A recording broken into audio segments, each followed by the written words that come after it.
Hey everybody, Brian Good here. Thanks for clicking on Storm Talk. Filling in for Christy again this morning, and Kevin and Andy will have you covered here for later today and tonight. All right, let's talk about our outlooks today. Severe risk for this afternoon, mainly across the I-70 corridor, Indianapolis. None of our counties included in that, by the way. But there is a marginal risk that does touch Seymour and Bedford. I'll show you why that's the case, but really not a big deal when it comes to severe weather out of the setup here for today. Overall, tomorrow, same deal. I think overall it's just going to be pop-up downpours, maybe a gusty storm here and there, but overall heavy rain producers. Then another piece of wind aloft passes through the upper portions of the Ohio Valley as we head into the day on Sunday. Could kick up some warnings there around Chicagoland and Indianapolis northward, but again, too far north to really bother us.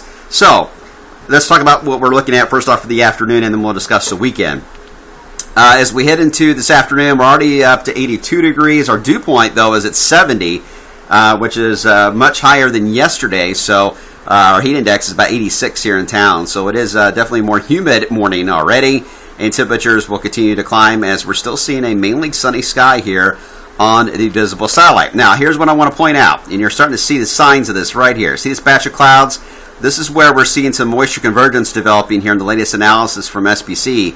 And it does show this building all the way down into Jasper and Evansville, becoming a line of thunderstorms for the afternoon, early afternoon, in fact, to about, I would say, 1 o'clock through maybe 4 or 5. Depending on how that behaves, it may very well stabilize a good chunk of our area before we have the potential to see more development here in Illinois that would move in toward this evening that would likely just fall apart. So this first round's crucial on how many rounds we pick up this afternoon and evening, but if the timing holds and the models are correct, this is going to be a good thing to have these storms come through here early. That will really limit things here for later this evening, that anything that were to develop west of the Wabash. The reason why we're not expecting a lot of severe weather is the best wind fields and shear. Again, 40 knots is my magic number I like, 40 and higher for the potential for damage and wind gusts. You see that's way to our north. When we look at instability, this is surface-based instability. The forecast this afternoon, decent instability, mainly for Indiana, Ohio, where we would likely see the storms, and they already are, beginning to pop. And the instability drops off, though. In southern Kentucky, the atmosphere is not as uncapped or unstable to our south. However, it is worth noting that there is some dry air noted aloft that is helping produce some higher downdraft capes later today over Kentucky. So while we're not expecting much to pop over Kentucky, anything that does pop actually has a better chance to produce a damaging wind gust more than anything in the more unstable area in Indiana. I hope that makes sense. But that's kind of the setup we're looking at. Again, I'm not trying to stress we're looking at severe weather. I'm just trying to explain the setup here this afternoon, that everybody has a chance for a storm, by all means.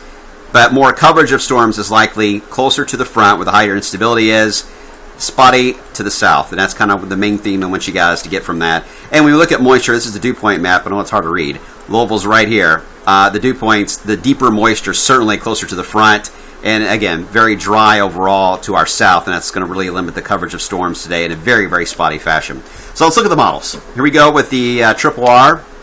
You see that wave that I was talking about on the satellite between now and 1:30 develops into a healthy cluster of thunderstorms passing through Indiana.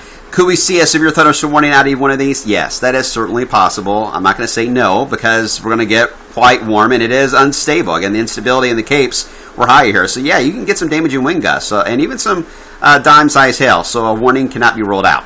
You can see how it's much more sparse though over Kentucky.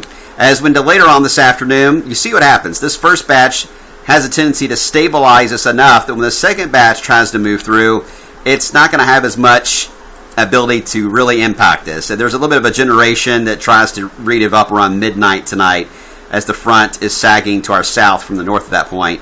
I wouldn't rule that out. But again, this first batch could be a saving grace for our area. Here's another model. This is the RPM. It shows how, again, storms begin to develop over the next few hours across southern Indiana. We have a chance to get into the lower 90s, though, here in Louisville if they stay away from us long enough, and I think they will. And then we'll see potential for, again, some stabilization in some areas here in southern Indiana. So at that point, if there's going to be anything that will pop up, it would be Louisville southward. If this first round doesn't bother Louisville that much, then there's going to be a chance for a pop-up through the evening versus if we get this first round, our chances for a pop-up in the evening are lower. I really hope I'm not confusing anybody. And then later on tonight, we deal with the front moving through. Tomorrow, it does look to be more of a cloudy day, so we may not get as hot. The sun will determine all of that. I can tell you that right now. I mean, the model here is saying we're going to get enough sun to get to 91. That is possible. But you can see the influence of clouds and some spotty showers. Temperatures can easily just stay in the 80s, and that is also possible as the front just kind of hangs out. But tomorrow's setup is generally the instability is high enough for everybody. Everybody has a chance for a thunderstorm, and that's why we've raised the chances there on Saturday. And then the front washes out as we head into Sunday. So Sunday has the chance to see temperatures again get back into the lower 90s here in Louisville especially. A lot of heat building in the Carolinas, by the way. If you have vacation plans to Carolinas or Florida, it's going to get real hot. I wouldn't roll out triple-digit heat, in fact, in that area. As we get to the middle of the week, though, our pattern is going to change somewhat. While the heat continues down here, the core of the heat, we're going to see the ridge weaken. We're going to be into the classic ring of fire right across Kentucky. And it looks like we're going to have several little waves of energy that will pass through, some at day, some at night. And some could be in the form of MCSs, or those mesoscale convective systems and complexes of storms. Those could contain some damage and winds. Got to watch it, depending on when they push through. This will play havoc with forecast highs this week, because if the timing holds, a lot of them will come through during the day or early morning, and that will limit our potential to get into the 90s. So several days in the 80s. In fact, if we can stay, some of these complexes could be large enough. If they arrive early in the day and stick around all the way into the afternoon, some areas may not even get out of the 70s, but it's going to be humid 70s, not a cool, refreshing 70s. But it is a possibility because of the cloud cover and the rain chances here for the middle of the week. Starting Tuesday, Wednesday, probably into Thursday, we're starting to get more of that southerly flow back into the area. You see the white pushing back in, the gray. That's a surge of 90s building back northward, and you'll see that as we get into the first weekend of summer. And Father's Day, we're going to see those 90s creep back in even more, and that heat will, it's going to be relentless down there across the southeast corner of the country. So there's your setup here for the weekend into next week. Again, we'll keep an eye on the radar trends the next few hours for Indiana. We'll see how that will affect the evening chance. It may very well be still a very pleasant evening here for a lot of us. Depends on what happens. Again, the next few hours. Around 3 o'clock is key on after 3. Then tomorrow, spotty downpours. Sunday, if anything pops, it's going to be in Indiana again where that front stalls. Otherwise, the heat is back Sunday. And then next week, very active with several thunderstorms rolling through before the heat returns toward the first day of summer. All right, that's it for right now. I'll see you coming up on Way 3 News Midday here in just a few minutes.